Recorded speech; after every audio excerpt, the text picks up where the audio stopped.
Bonjour à toutes et à tous.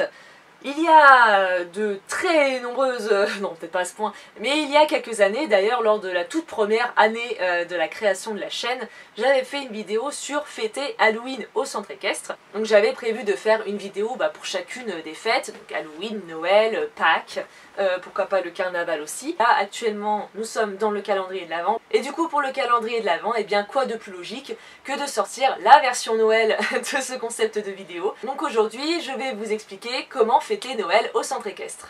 On va déjà évidemment parler déco, donc même s'il y a quand même beaucoup moins de choses ou d'idées de choses à faire que pour Halloween, il y a quand même quelques petits trucs sympas à faire. Vous avez par exemple tout ce qui est déjà fausse neige. Vous avez vraiment la fausse neige que vous pouvez suspendre le long des façades, que vous pouvez mettre au sol aussi, ça fait toujours un petit effet assez sympa. C'est le moment de faire péter évidemment les guirlandes électriques.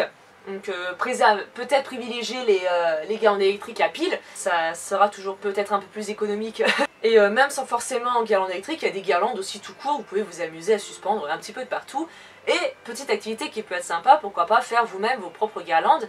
Vous savez, quand on coupe des bandes de papier, bon, papier cartonné c'est un petit peu mieux, qu'après hop vous prenez vos bandes, vous attachez les extrémités ensemble, après vous en mettez pareil, vous en passez une autre à l'intérieur du rond que vous venez de faire, vous l'attachez, vous passez, voilà. Et, enfin, des guirlandes dans ce sens là, quoi, ça sera plus simple que je vous montre plutôt que je vous l'explique. Donc vous avez ces petites guirlandes là, toutes bêtes, que vous pouvez faire aux couleurs de Noël, genre rouge et vert. Et en plus, des guirlandes DIY, c'est des choses en plus que vous pouvez faire avec les enfants. Si par exemple, bon là, les dates de vacances scolaires tombent pas super, Noël viendra de passer en fait au moment des stages, donc ça sera trop tard pour faire les guirlandes, mais pour l'année prochaine ou pendant d'autres années, c'est une activité que vous pouvez faire pendant les stages. Donc entre midi et 2 par exemple, quand les enfants ont fini de manger, vous pouvez aller faire vos petites guirlandes pour préparer, ça peut toujours être sympa. Il y a aussi des genres de faux cadeaux, vous pouvez faire des petites boîtes de carton, même pas forcément des énormes cartons, hein, des petits cartons que vous pouvez emballer dans du papier et disperser un petit peu dans le clubhouse ou dans le manège ou dans la sellerie, enfin voilà, des sortes de petits faux cadeaux à faire. Alors après évidemment, le traditionnel le Père Noël à suspendre quelque part dans l'écurie, ça peut toujours faire son effet aussi. Et évidemment, le jour même, faites péter le déguisement, hein. Déjà faites péter le bonnet de Noël, un minimum, ou sinon vous avez des petits serre-têtes spécial Noël qui peuvent être assez sympas aussi. Et si vous pouvez carrément aller jusqu'à prendre le déguisement, un petit déguisement de Père Noël ou de costume en tout cas en rapport avec Noël, ça peut toujours être cool, pour moi c'est la base. Alors en activité que vous pouvez faire déjà à cheval, il y a évidemment la traditionnelle balade. Si vous avez de la neige en plus c'est encore mieux, vous pouvez faire une petite balade dans la neige avec les poneys tout décorés. Si vous avez une calèche, mais c'est encore mieux, une petite balade en calèche là dans la neige avec un cheval habillé à fond Noël, genre avec le bonnet Noël ou le bonnet avec les bois de Rennes là comme ça existe, avec la totale, le petit tapis rouge avec un liseré blanc, les bandes, vraiment si vous pouvez faire un total look au cheval, ça serait trop cool. Au niveau des jeux, comme d'habitude, alors je vous en ai déjà parlé pour Halloween, il y a la chasse aux anneaux, donc que à Halloween j'ai transformé en chasse aux bonbons, et du coup, en toute logique, pour Noël, on va le transformer en chasse aux papillotes. Donc, exactement le même jeu que d'habitude, sauf qu'à la place des anneaux ou des bonbons, vous allez mettre des papillotes. Je vous réfère du coup à la vidéo spéciale Halloween que j'ai fait pour avoir des explications sur le jeu, sur le matériel, etc. Vous pouvez faire aussi un béret, mais cette fois, au lieu d'utiliser un ballon ou je ne sais quoi d'autre, utilisez tout simplement un bonnet de Noël en guise de béret. Un jeu que j'adore faire, alors qu'on peut pas faire avec tous les chevaux. Par exemple ici je ne pense pas que je pourrais le faire. Donc ça c'est vrai, il faut vraiment voir avec, bon si c'est vous le patron du coup vous pouvez voir vous-même, mais pensez à d'abord voir, vérifier avec votre patron, votre moniteur en chef que c'est possible de faire ce jeu. Mais en gros la décoration de sapin à poney. Donc là dans l'idéal il faudrait avoir 2 sapins, donc des vrais sapins ou des sapins artificiels, ce que vous pouvez prendre. Évidemment de petite taille, vous faites vraiment qu'avec les petits à Shetland, faites avec un sapin de la petite taille. S'il y a carrément des grands avec des chevaux qui participent, bon il faudra prévoir un chouille plus grand pour la taille du sapin. Mais en gros vous avez 2 équipes, donc chaque équipe ont des guirlandes et des boules de Noël à leur disposition, et chacun à leur tour, ils vont devoir prendre une guirlande ou une boule, aller jusqu'au sapin, la poser le plus correctement possible sur le sapin, vous verrez pourquoi après, et après rentrer chez eux, et dès qu'ils sont rentrés, le prochain y va, etc. Si vous avez des cavaliers qui se débrouillent pas trop mal et des chevaux assez cool, au milieu du manège, dans la largeur, donc par exemple sur la ligne entre B et E, vous pouvez rajouter des petits obstacles et vous pouvez faire de façon à ce que ce soit le plus... vous pouvez adapter au plus possible à vos cavaliers. Par exemple, le long de la piste, vous pouvez laisser une barre au sol. À côté, vous pouvez ensuite faire une petite croix. Et au milieu, vous pouvez faire un vertical, un chouille plus haut pour les cavaliers qui se débrouillent un petit peu mieux.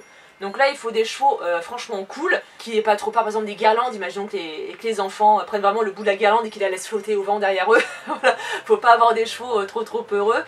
Pareil, qui oseront s'approcher du sapin, qui bougeront pas pendant que les enfants se penchent le temps de mettre la guirlande ou la boule. Et l'obstacle dont je vous ai parlé juste avant, c'est vraiment ça, juste en option.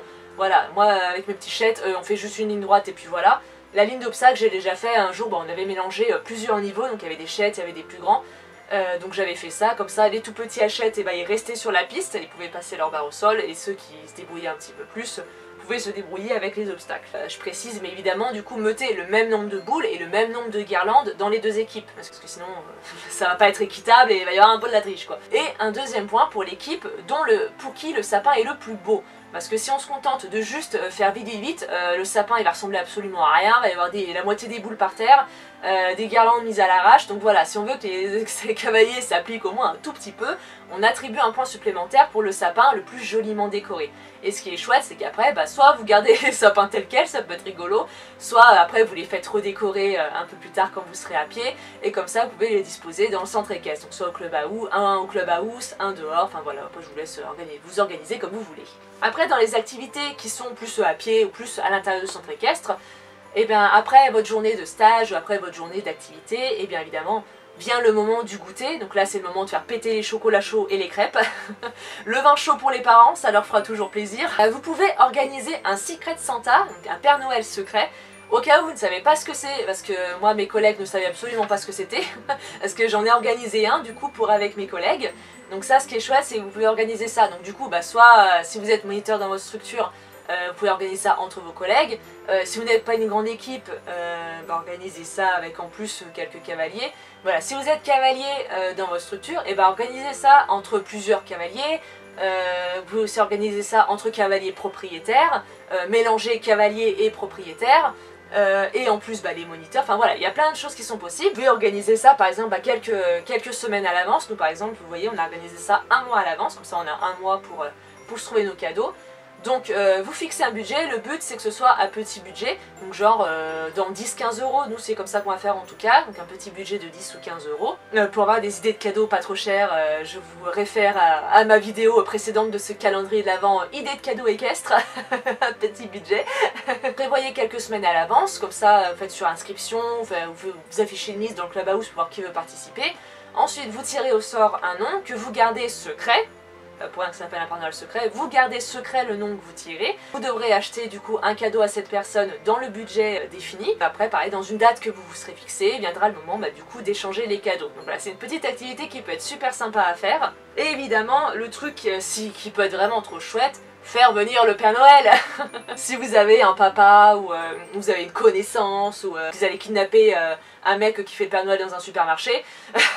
Voilà, si vous avez quelqu'un qui veut bien jouer le rôle du Père Noël, et qui peut arriver, je sais pas, avec quelques petits chocolats, des petites pâtes de fruits, enfin des mini cadeaux, des petits trucs pas trop chers.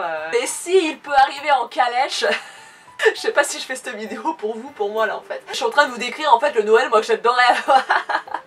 Non mais en vrai, s'il peut arriver en calèche, en vrai ça peut être vraiment trop classe. Je crois vous avoir à peu près tout dit, je ne pense pas, je lis mes notes en même temps, je ne pense pas avoir oublié quelque chose, je vous ai parlé de la déco, je vous ai parlé des activités. J'espère que la vidéo vous a plu, j'espère qu'elle vous a donné des idées, que vous soyez vous-même moniteur ou que vous soyez un cavalier. Sur ce, je vous dis à demain pour la prochaine vidéo du calendrier de l'Avent qui sera évidemment un vlogmas.